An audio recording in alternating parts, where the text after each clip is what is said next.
Hello friends, welcome to my YouTube channel. Friends, आज है 26 जनवरी और 26 जनवरी के जो भी करंट अफेयर के क्वेश्चन बनने वाले हैं वो हम इस वीडियो में डिस्कस करेंगे। तो दोस्तों, आप हमारे यूट्यूब चैनल पर नए हैं तो हमारे यूट्यूब चैनल को सब्सक्राइब करें, जिससे कि हर वीडियो का नोटिफिकेशन मिल सके। और हमारा वीडियो अच्छा लगे तो दोस्तों के पास शेयर कर देना और एक लाइक ज़रूर कर देना। वीडियो को पूरा अंत तक देखना, क्योंकि हर क्वेश्चन के बाद मैं एक्स्ट्रा फैक्ट भी बताऊंगा और वीडियो के अंत में आपसे एक क्वेश्चन पूछूंगा, उसका आंसर आपको कमेंट बॉक्स में बताना। तो देख लेते हैं आज का करंट अफेयर्स। हाल ही में अंतर्राष्ट्रीय शिक्षा दिवस कब मनाया गया है? तो अभी हाल ही में 24 जनवरी को अंतर्राष्ट्रीय शिक्षा दिवस मनाया गया है। तो इसका सही आंसर होगा बी। 24 जनवरी को अंतर्राष्ट्रीय शिक्षा दिवस मनाया गया है। यह दिवस अंतर्राष्ट्रीय शांति और सशस्त्र सतत विकास के लाने में शिक्षा का जश्न मनाने के लिए हर वर्ष 24 जनवरी को यह अंतर्राष्ट्रीय शिक्षा दिवस और राष्ट्रीय बालिका दिवस 24 जनवरी को भी मनाया जाता है। तो राष्ट्रीय बालिका दिवस यह लड़कियों के द्वारा जो सामना की जाने वाले असमानताओं पर ध्यान केंद्रित करने के लिए और बालिकाओं की शिक्षा को बढ़ावा देने के लिए और स्वास्थ्य पोषण को बढ़ावा देने के लिए राष्ट्रीय बालिका दिवस यह भी 24 जनवरी को भी मनाया जाता है। तो इस क्वेश्चन का सही आंसर होगा बी। ये 24 जनवरी को मनाया जाता है। तो हम इस माह में जो भी इम्पोर्टेंट दिवस मनाए गए उनके बारे में हम देख लेते हैं। 19 जनवरी को कॉकबोरोक दिवस मनाया गया है, जो त्रिपुरा राज्य में मनाया गया। यह एक भाषा दिवस है और त्रिपुरा में कॉकबोरोक दिवस 19 जनवरी को मनाया गया। 16 जनवरी यह राष्ट्रीय स्टार्टअप दिवस मनाया गया है। 15 जनवरी भारतीय सेना दिवस मनाया गया है। 14 जनवरी सशस्त्र बल वयोवृद्ध दिवस मनाया गया है। 12 जनवरी को राष्ट्रीय युवा दिवस मनाया गया है, जो स्वामी विवेकानंद जी के जन्म दिवस पर मनाया गया है। 11 जनवरी को राष्ट्रीय मानव तस्करी जागरूकता दिवस मनाया गया है। 10 जनवरी को विश्व हिंदी दिवस मनाया गया है। 9 जनवरी को प्रवासी भारतीय दिवस मनाया गया है। यह महात्मा गांधी के दक्षिण अफ्रीका से 9 जनवरी 2015 को आने के बाद से प्रवासी दिवस बनाया जाता है। 6 जनवरी को विश्व युद्ध अनाथ दिवस मनाया जाता है। 5 जनवरी को विश्व पक्षी दिवस मनाया जाता है। 4 जनवरी को विश्व ब्रेल दिवस मनाया जाता है। यह ब्रेल लिपि दिवस यह भी 4 जनवरी को मनाया जाता है। 1 जनवरी को वैश्विक परिवार दिवस और वैश्विक शांति दिवस 1 जनवरी को मनाया जाता है। 23 जनवरी माह के कुछ इम्पोर्टेंट दिवस और इनके बारे में आपको ध्यान में रखना है। देख लेते हैं इसी के साथ आज का नेक्स्ट क्वेश्चन। UASG भाषाओं पर इंटरनेट पैनल के नए एम्बेसडर कौन बने? तो अभी हाल ही में UASG भाषाओं पर इंटरनेट पैनल के नए ब्रांड एम्बेसडर हमारे देश के पेटीएम के संस्थापक विजय शेखर शर्मा, इन्हीं को UASG भाषाओं पर इंटरनेट पैनल के नए ब्रांड एम्बेसडर चुना गया। तो इस क्वेश्चन का सही आंसर होगा सी। विजय शेखर शर्मा, इनको UASG भाषाओं पर इंटरनेट पैनल के नए ब्रांड एम्बेसडर चुना गया है। तो हम देख लेते हैं UASG इसकी फुल फॉर्म क्या है। UASG की फुल फॉर्म है यूनिवर्सल एक्सप्रेस स्टीयरिंग ग्रुप। तो आपको इस क्वेश्चन के माध्यम से इतनी जानकारी ध्यान में रखनी है।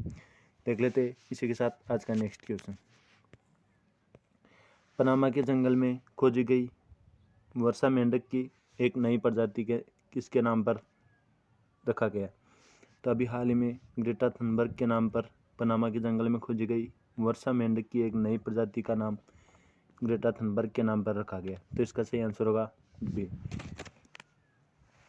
ग्रेटा थनबर्ग के नाम पर इनका नाम रखा गया है। तो अगर आपसे पूछा जाए कि इसका नाम क्या है, तो इसका नाम है Prince Montis Greta Thunberg. Prince Montis Greta Thunberg. तो आपको इस क्वेश्चन के माध्यम से इतनी जानकारी ध्यान में रखनी है। देख लेते हैं इसी के साथ आज का नेक्स्ट क्वेश्चन। इंग्लैंड के किस पूर्व बल्लेबाज ने तत्काल प्रभाव से काउंटी टीम के हेड कोच का पद से छोड़ दिया है? तो अभी हाल में इंग्लैंड के विक्रम सोलंकी पूर्व बल्लेबाज हैं, जिन्होंने तत्काल प्रभाव से काउंटी टीम के हेड कोच का पद छोड़ दिया है। तो अगर आपसे पूछा जाए कि हैं किस देश के, तो इंग्लैंड के। कौन है, तो पूर्व बल्लेबाज हैं और इन्होंने अभी तत्काल प्रभाव से काउंटी टीम से हेड कोच का पद छोड़ दिया। इसका सही आंसर होगा सी। तो आपको इस क्वेश्चन के माध्यम से इतनी जानकारी ध्यान में रखनी है। देख लेते हैं नेक्स्ट क्वेश्चन। पद्म भूषण से सम्मानित आर नागास्वामी का निधन हुआ है, वे कौन थे?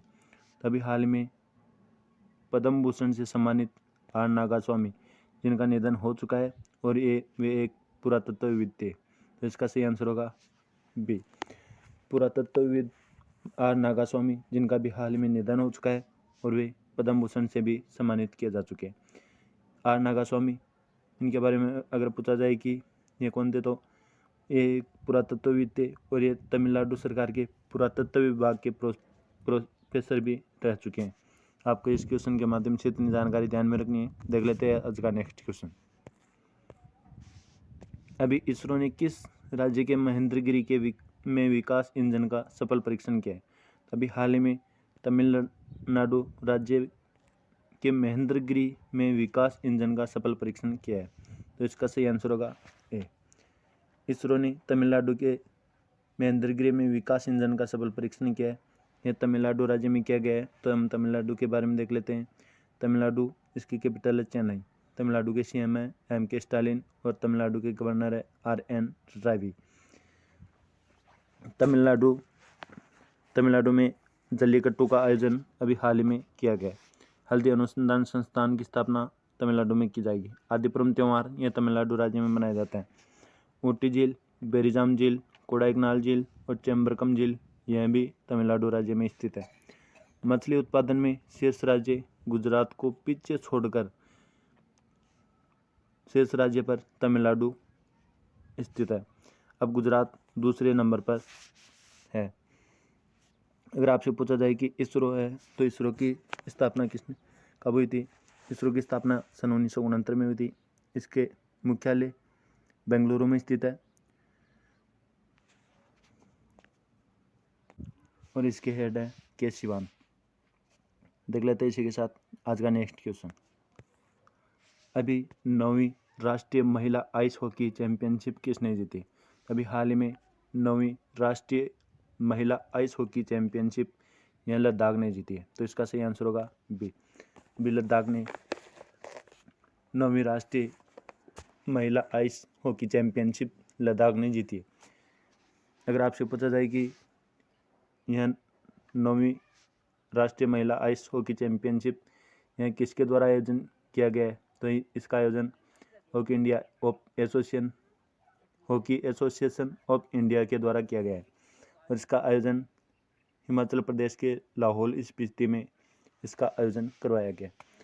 इसी के साथ दोस्तों आज का एक क्वेश्चन हो रहा है कि भारत की पहली पैरा बैडमिंटन अकादमी, इसका उद्घाटन भी लखनऊ में किया गया है। अगर आपसे पूछा जाए कि लखनऊ कौन सी नदी के किनारे बसा हुआ है, तो लखनऊ गोमती नदी के किनारे बसा हुआ है। तो आपको इस क्वेश्चन के माध्यम से इतनी जानकारी ध्यान में रखनी है। देख लेते हैं आज का नेक्स्ट क्वेश्चन। अभी गुड डॉट ने किसे अपना ब्रांड एम्बेसडर नियुक्त किया है? तो अभी हाल ही में नीरज चोपड़ा को गुड डॉट ने अपना ब्रांड एम्बेसडर नियुक्त किया है। तो इसका सही आंसर होगा बी। अभी नीरज चोपड़ा ने गुड डॉट का ब्रांड एम्बेसडर बनाया गया है। तो हम देख लेते हैं गुड डॉट क्या है। अगर यह गुड डॉट के बारे में पूछा जाए तो गुड डॉट है यह एक प्लांट मीट प्रोवाइड करवाने वाली कंपनी है जो कि नॉन वेज होता है उनका यह सब्स्टिट्यूट प्रोवाइडर करवाता है, यानी कि जो नॉन वेजिटेरियन होते हैं उनके लिए एक वेजिटेरियन ऑप्शन प्रदान करता है। इसके ब्रांड एम्बेसडर नीरज चोपड़ा को बनाया गया है। यह नीरज चोपड़ा को बनाया गया है। हम देख लेते हैं कि नीरज चोपड़ा के नाम पर एक पुणे स्टेडियम का नाम बदलकर नीरज चोपड़ा के नाम पर रखा गया है। अभी हाल ही में प्राजक्ता कोहली, इनको भारत की पहली UNDP युवा जलवायु चैंपियनशिप बनाया गया। Hyundai motor India Aditi Ashok को बनाया गया। किनारा कैपिटल, इसके ब्रांड एम्बेसडर रविंद्र जडेजा को नियुक्त किया गया। स्पोर्ट अड्डा, इसके नए ब्रांड एम्बेसडर ब्रेट ली को बनाया गया। फॉसिल वंडरशिप, इसके ब्रांड एम्बेसडर कृति सेनन को बनाया गया। टाटा AIA लाइफ इंश्योरेंस, इसके ब्रांड एम्बेसडर नीरज चोपड़ा को बनाया गया। फिनो पेमेंट बैंक, इसके ब्रांड एम्बेसडर पंकज त्रिपाठी को बनाया गया। सेनको गोल्ड एंड डायमंड, यह कियारा आडवाणी को बनाया गया। कोइनडीसीएक्स, इसके ब्रांड एम्बेसडर आयुष्मान खुराना को बनाया गया। और रियलमी के ब्रांड एम्बेसडर KL राहुल को बनाया गया। एडिडास के ब्रांड एम्बेसडर दीपिका पादुकोण को बनाया गया। तो आपको इस क्वेश्चन के माध्यम से इतनी जानकारी ध्यान में रखनी है। देख लेते इसी के साथ आज का नेक्स्ट क्वेश्चन। किस राज्य के मुख्यमंत्री ने अपना कांगड़ा ऐप लॉन्च किया है? तो अभी हाल ही में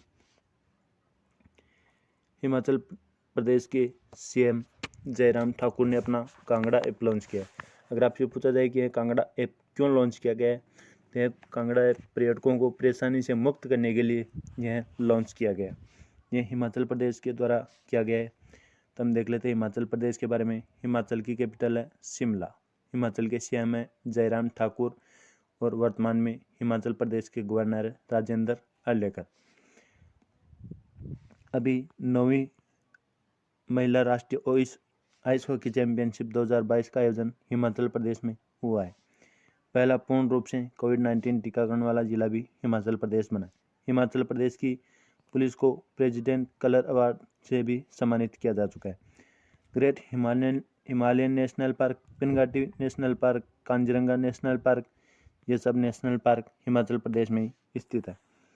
अगर आपसे पूछा जाए कि 100% घरों में LPG कनेक्शन वाला पहला राज्य, ये भी हिमाचल प्रदेश बना। डिजिटल साथी बच्चों का सारा फोन हमारा योजना, ये भी हिमाचल प्रदेश के द्वारा लॉन्च किया गया है। मुख्यमंत्री शहरी रोजगार गारंटी योजना, ये भी हिमाचल प्रदेश सरकार के द्वारा लॉन्च किया गया। तो आपको इस क्वेश्चन के माध्यम से इतनी जानकारी ध्यान में रखनी है। देख लेते हैं इसी के साथ आज का नेक्स्ट क्वेश्चन। अभी जियो ने 6G शोध में तेजी लाने के लिए किस देश की यूनिवर्सिटी ऑफ ओलू के साथ करार किया है? अभी हाल ही में फिनलैंड की यूनिवर्सिटी ऑफ ओलू के साथ जियो ने 6G शोध में तेजी लाने के लिए फिनलैंड की यूनिवर्सिटी के साथ समझौता किया है। तो इसका सही आंसर होगा बी। अभी जियो ने 6G शोध में तेजी लाने के लिए फिनलैंड देश की यूनिवर्सिटी ऑफ ओलू के साथ करार किया है। ये फिनलैंड के साथ किया गया है। तो हम फिनलैंड के बारे में देख लेते हैं। फिनलैंड की कैपिटल है हेलेंसिकी। फिनलैंड की करेंसी है यूरो और फिनलैंड के वर्तमान में PM है सन्ना मोरेन। आपको इस क्वेश्चन के माध्यम से इतनी जानकारी ध्यान में रखनी है। देख लेते हैं इसी के साथ आज का नेक्स्ट क्वेश्चन। अभी AVGC centre of excellence launch करने वाला भारत का पहला राज्य कौन सा बना है? अभी हाल ही में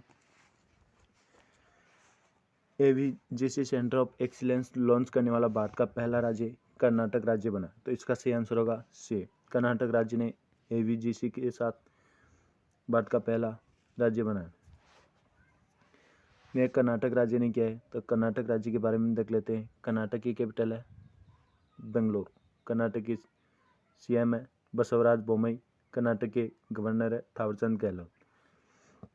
अगर आपसे पूछा जाए कि ये AVGC क्या है, AVGC की फुल फॉर्म है animation visual effect gaming cosmetic. Animation visual effect gaming cosmetic. Karnataka राज्य में अभी हाल ही में पर्याय महोत्सव मनाया गया। कर्नाटक राज्य सरकार ने ट्रांसजेंडरों के लिए पुलिस में आरक्षण की घोषणा की है। पुलिस में 1% आरक्षण की घोषणा की गई है। जोग जलप्रपात, जिसका जीर्णोद्धार का निर्णय लिया गया है। अगर आपसे पूछा जाए कि जोग जलप्रपात यहाँ किस नदी के किनारे पर है, तो यह शरावती नदी के किनारे पर है। विश्व प्रसिद्ध मैसूर दशहरा उत्सव यह कर्नाटक राज्य में मनाया जाता है। दुनिया का सबसे लंबा रेलवे प्लेटफॉर्म यह हुबली कर्नाटक में बनाया जा रहा है। अलमाटी बांध यह कृष्णा नदी पर स्थित है और कृष्णराज सागर बांध यह कावेरी नदी पर स्थित है। नीलकुरिंजी के पुल यह कर्नाटक राज्य की पहाड़ियों में 12 साल बाद खिले। राज्य ऊर्जा दक्षता सूचकांक में कर्नाटक शीर्ष स्थान पर रहा है। मेटूर गांव जहां पर संस्कृत भाषा बोली जाती है और यह कर्नाटक के शिवमोगा जिले में स्थित है। यक्षगान डांस डोलू कुनीता डांस यह कर्नाटक राज्य के प्रमुख लोक नृत्य हैं। कर्नाटक राज्य के प्रमुख नेशनल पार्क बांदीपुर, अंशी, नागरहोल, बन्नेरघट्टा, केंद्रमुख नेशनल पार्क, ये सब कर्नाटक राज्य में स्थित है। IBM ने मैसूर में एक क्लाइंट इनोवेशन सेंटर लॉन्च किया है। आपको कर्नाटक राज्य के बारे में इस क्वेश्चन के माध्यम से इतनी जानकारी ध्यान में रखनी है। देख लेते हैं इसी के साथ आज का नेक्स्ट क्वेश्चन। दुनिया भर में ककड़ी और खीरे का सबसे बड़ा निर्यातक कौन बना है? तो अभी हाल ही में हमारा देश भारत दुनिया भर में ककड़ी और खीरे का सबसे बड़ा निर्यातक बना है। तो इसका सही आंसर होगा बी। हमारा देश भारत दुनिया भर में ककड़ी और खीरे का सबसे बड़ा निर्यातक बना है। तो भारत से अलग अलग देशों में खीरे और ककड़ी का निर्यात किया जाता है, जैसे कि USA, फ्रांस, जर्मनी, ऑस्ट्रेलिया आदि देशों में अलग अलग देशों में भारत का के द्वारा इनका निर्यात किया जाता है। देख लेते हैं इसी के साथ आज का नेक्स्ट क्वेश्चन। अभी DGCA ने किस अंतर्राष्ट्रीय हवाई अड्डे पर 20 लाख रुपए का जुर्माना लगाया? तो अभी हाल ही में DGCA ने कोलकाता अंतर्राष्ट्रीय हवाई अड्डे पर 20 लाख रुपए का जुर्माना लगाया। तो इसका सही आंसर होगा सी। ये DGCA ने कोलकाता अंतर्राष्ट्रीय हवाई अड्डे पर 20 लाख रुपए का जुर्माना लगाया। अगर आपसे पूछा जाए कि DGCA की फुल फॉर्म क्या है, तो DGCA की फुल फॉर्म है director general of civil aviation, और इसी ने अभी कोलकाता एयरपोर्ट पर 20 लाख रुपए का जुर्माना लगाया। अगर आपसे पूछा जाए कि यह जुर्माना क्यों लगाया गया है, तो यह जुर्माना लगाया गया है कि उनके जो रनवे होते हैं उनकी सुरक्षा मापदंडों का ध्यान नहीं रखा गया, इसी के लिए इस अंतर्राष्ट्रीय हवाई अड्डे पर 20 लाख रुपए का जुर्माना लगाया गया। तो आपको इस क्वेश्चन के माध्यम से इतनी जानकारी ध्यान में रखनी। देख लेते इसी के साथ आज का नेक्स्ट क्वेश्चन। अभी 20वें ढाका अंतर्राष्ट्रीय फिल्म महोत्सव में किस भारतीय फिल्म को सर्वश्रेष्ठ फिल्म का पुरस्कार मिला है? तभी हाल ही में तमिल भाषा की कुंजांगल फिल्म को 20वें ढाका अंतर्राष्ट्रीय फिल्म महोत्सव में सर्वश्रेष्ठ फिल्म का पुरस्कार मिला है। तो इसका सही आंसर होगा बी। ये तमिलनाडु के तमिल भाषा में कुंजांगल फिल्म है, और इसी को 20वें ढाका अंतर्राष्ट्रीय फिल्म महोत्सव में तमिल भाषा फिल्म को सर्वश्रेष्ठ फिल्म पुरस्कार प्रदान किया गया। देख लेते हैं इसी के साथ आज का नेक्स्ट क्वेश्चन। भारत ने किस राज्य में बने लिविंग रूट ब्रिज के लिए यूनेस्को से विश्व धरोहर टैग की मांग की? तभी हाल ही में मेघालय राज्य में बने लिविंग रूट ब्रिज, इसके लिए यूनेस्को से विश्व धरोहर टैग की मांग की गई। अगर आपसे पूछा जाए कि यह लिविंग रूट ब्रिज क्या है, यह लिविंग रूट ब्रिज है कि यह जीवित पौधों की जीवित जड़ों से बनाया गया एक पुल है, और इसी के लिए भारत ने यूनेस्को से विश्व धरोहर टैग की मांग की है। इसे मेघालय की भाषा में जिंग जिएंग जरी भी कहा जाता है, जिंग जिएंग जरी। तो ये थे आज के करंट अफेयर के क्वेश्चन। आपका कल का क्वेश्चन है, कहाँ पर 44वां कोक बोरोक दिवस मनाया गया है? तो यह कोक बोरोक दिवस ये त्रिपुरा राज्य में मनाया गया है।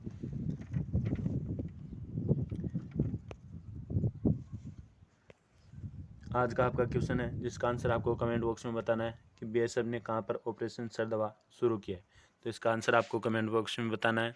अगर आप हमारे यूट्यूब चैनल पर नए हैं तो यूट्यूब चैनल को सब्सक्राइब करें, जिससे कि हर वीडियो का नोटिफिकेशन मिल सके। थैंक यू दोस्तों।